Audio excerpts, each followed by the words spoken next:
Hi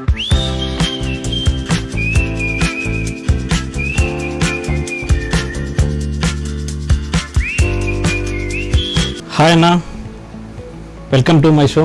hi hi Rajendra Prasad.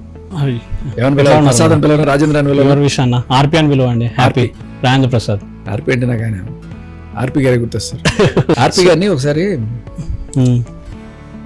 ఏదో ప్రోగ్రాంలో జ్యోతి ప్రజ్వలకి కింద అంత పెద్ద స్టేజ్, ఓకే, నేను మంచు లక్ష్మి గారు యాంకరింగ్ చేస్తుంటే పైకి వెళ్ళాలి శేఖర్ కుమార్ గారిని, ఆర్పి గారిని. ఓకే, ఊరికి నువ్వు ఆర్పి అన్నావు కాబట్టి గుర్తొస్తుంది. ఓకే, పైకి పిలిచి అందరూ వెలిగిస్తున్నారు. ఇప్పుడు శేఖర్ కమల్ గారు జ్యోతి వెలిగిస్తారు అట్లా చెప్పి, ఇప్పుడు జ్యోతిని ఆర్పి వెలిగిస్తారని చెప్పి. ఓకే, రాజశేఖర్ కాస్త శేఖర్ భాషగా అసలు ఎట్లా జరిగింది? ప్లీజ్, నాన్నబెట్టిన పేరు మనకు నచ్చలే. ఓకే, ఓంకార్ కూడా మీతో పాటే జర్నీ అన్న? భయ్యా నేను నాకు కూడా ఏదన్నా అంతకుముందే సి ఛానల్ అని దాంట్లో ఏదో స్పైసీ మిక్స్ అనేది చేశాను. ఎట్లా అన్న మీకు పడాల లక్ష్మి ఎట్లా పరిచయం అసలు? శంఖవరం దగ్గర, అది అన్నవరం దగ్గర శంఖవరం అంట. ఓకే, ఓకే, పెళ్ళయింది.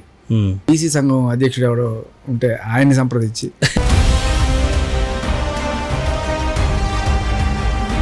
నాకు ఇట్లా పెళ్ళయింది, మా ఆయన ఏదో గొడవ అయితే 498 పెట్టాను, తర్వాత ఇంకోటి పెళ్లి చేసుకున్నాను, 6:00, 7:00, 8:00, 10:00. మస్తాన్ సాయికి మాధవీలతకి ఎక్కడ పరిచయం అసలు? Very good question.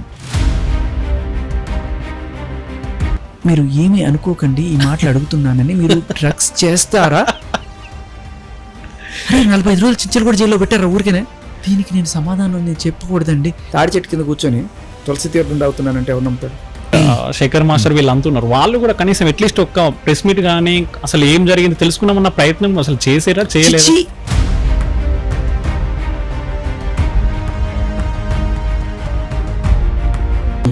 లవ్ చేస్తావా లేకపోతే నేను పోసుకొని తెచ్చుకో, నేను దాన్ని చంపేసిన, నా ప్రాణాలు పోయింది, దానికి మీరే రెస్పాన్సిబిలిటీ పెట్టి గీకింది ఒక గీకు. అన్నీ ఎక్కడ దొరుకుతాయి? Mastan Sai hard disk. Simple. ప్రపంచంలో ఏదైనా ఎక్కడ దొరుకుతుంది? Mastan Sai hard disk. ఆయన స్కామ్ ఎక్కడ దొరికిందంటే మస్తాన్ సాయి హార్డ్ డిస్క్ దొరికింది. అది జల్సా సినిమాలో బ్రహ్మానందం ఒక దాంట్లో దాక్కుంటాడు, భయ్యా నాకు ఒక బంగారు చైన్ కట్టాడు, దాంట్లో ఉంది, పోయి తెచ్చుకో. ఊరికడే ప్రతి ఏది ఎక్కడ దొరుకుతుంది అంటాడు కదా, ఆ టైప్లో అయిపోయింది.